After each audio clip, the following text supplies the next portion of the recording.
Hello everyone, welcome back to this channel. Hari ini aku akan membahas tentang hukum alam. Aku akan membagi video ini menjadi dua part ya. Jadi kita akan bahas 5 hukum alam di video kali ini dan kita akan lanjutkan di video selanjutnya tentang hukum alam. So if you want to know more about apa aja sih yang menjadi hukum alam, supaya kamu bisa lebih selaras dengan alam dalam menjalani hidup, just stay tuned. Yang paling pertama dan paling ngetren ya, yang paling sering kita ucapkan adalah hukum tarik-menarik atau law of attraction. Ya, LOA ini banyak banget pasti yang pada tahu ya, apa sih hukum tarik-menarik itu atau law of attraction itu? Bahwa kita sebagai manusia akan meng-attract atau menarik apa yang sesuai dengan diri kita. Oke, jadi kalau kita punya mental kaya, maka kita akan menarik kekayaan. Kita penuh dengan cinta, maka kita juga akan menarik cinta. Ya.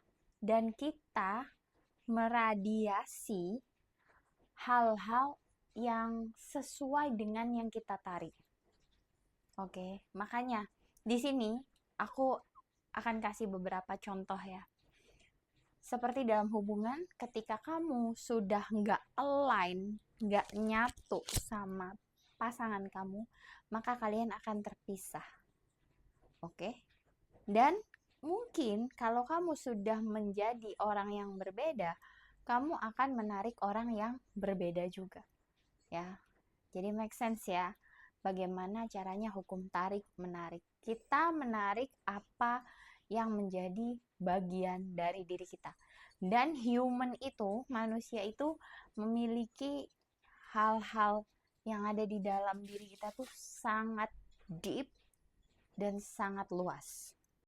Yang kedua adalah hukum sebab akibat. Di mana ada sebab, pasti ada akibat. Di mana ada api, pasti ada abu. Di mana ada pembuahan, sel telur bertemu dengan sel sperma, maka akan ada kehidupan. Itu namanya hukum sebab akibat. Di mana kita menjaga pola makan kita, menjaga asupan nutrisi kita, maka tubuh kita akan menjadi lebih bugar, lebih sehat, dan lebih bagus bentuknya. Itu namanya hukum sebab akibat. Hukum sebab akibat ini bisa juga kita kasih contoh adalah saat kita menanam kebaikan, kita melempar kebaikan ke alam semesta, maka nanti kita pun akan menuai kebaikan juga. Sebab kita menanam kebaikan, akibatnya kita menuai kebaikan. Oleh karena itu, kalau kamu ini ingin memberikan something terhadap seseorang yang bahkan kamu nggak kenal, jangan khawatir karena kamu sedang melemparkan sebab tadi, melemparkan kebaikan ke alam semesta dan akibatnya nanti juga kebaikan akan kembali ke diri kamu sendiri. Yang ketiga adalah hukum keberlimpahan. Wow, ini adalah hukum yang paling aku suka ya. Bahwasanya kita percaya di alam semesta ini tidak pernah ada yang namanya kekurangan. Kak, tapi kok ada ya orang yang kekurangan? Ada orang miskin, ada orang kaya. Apa yang menyebabkan keberlimpahan tadi itu tidak menjangkau orang miskin tadi? Ternyata sebabnya adalah limiting belief atau cara dia berpikir yang dia kotakkan sendiri. Dia nggak berani melakukan hal-hal yang berbeda dari biasanya. Dia nggak berani keluar mengambil resiko dan banyak ketakutan di dalam hidupnya.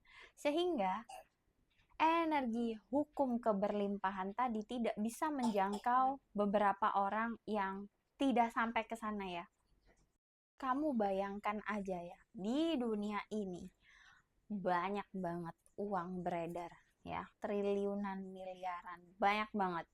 Dan masa sih kita sebagai manusia itu tidak akan penuh, tidak akan terpenuhi kebutuhannya?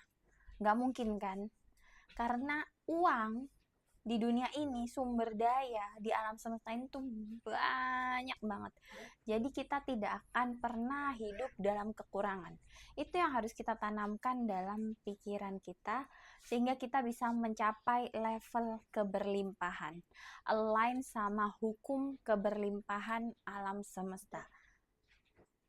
Keberlimpahan ini juga akan nyamperin orang-orang yang punya mental kaya, yang nggak khawatir sama hari esok karena dia tahu bahwa alam semesta akan selalu memenuhi kebutuhannya, bahkan berlebih-lebih. Tidak hanya kebutuhan, tapi dia juga bisa saving, dia bisa merasakan hidup yang lembut, yang menyenangkan, dan lain sebagainya. Hukum yang keempat adalah hukum keselarasan atau law of harmony. Wow, indah banget ya. Bahwasanya kita hidup dan menjalani peran kita di alam semesta ini sesuai dengan harmoninya, keselarasannya.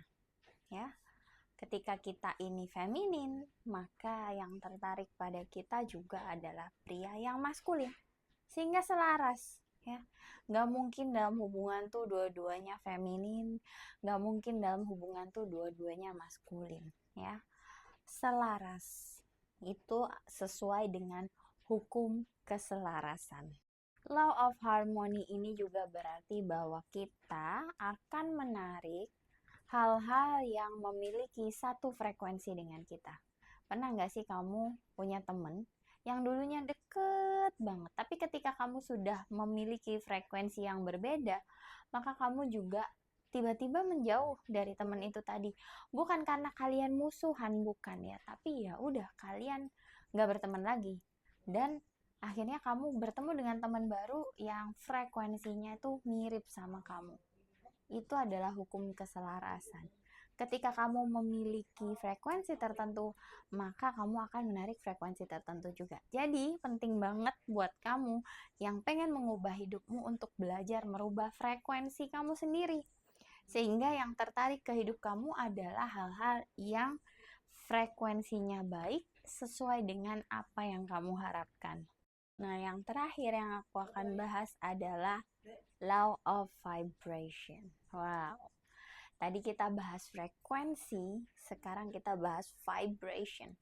Kamu percaya nggak bahwa kita memiliki vibrasi tertentu? Ya, dan kita juga akan menarik hal-hal yang sevibrasi dengan kita. Mirip sama frekuensi tadi, tapi vibrasi ini adalah getaran. Ketika kita memvibrasi hal-hal yang positif, maka yang datang ke kita juga hal-hal yang positif karena vibrasinya align. Ya, ini contoh lainnya adalah ini masih nyambung ya sama yang tadi sebelumnya, pasangan ya. Ketika kita ini sudah meradiasi vibrasi yang berbeda dengan pasangan kita yang lama, maka kita akan terpisah, terpental dari dia karena nggak sevibrasi, toh nggak? Ya, jadi akan ada konflik, ya nggak bisa ada rekonsiliasi karena kalian udah nggak sevibrasi lagi, vibrasinya udah beda dan kalian akan attract orang lain, pasangan lain yang memiliki vibrasi yang lebih mirip dengan kalian. Oke, so itu tadi adalah 10 ya kalau gini, 5 hukum alam yang bisa kita maknai dalam hidup kita sehingga kita bisa hidup lebih selaras dengan alam semesta. Dan hal ini juga akan membantu kita untuk mencapai kehidupan yang lebih baik sesuai dengan yang kita inginkan. Nah, kalau kamu suka sama pembahasan semacam ini, make sure kamu follow aku atau subscribe account ini. Instagram aku punya Baby Voice 99, TikTok aku juga punya Baby Voice 9, YouTube Baby Voice 9, dan kamu juga bisa beli karya aku berupa e-book tentang menjadi wanita tenang dan harta tahta wanita yang mempelajari tentang relasi fungsi antara feminin dan maskulin. Dadah!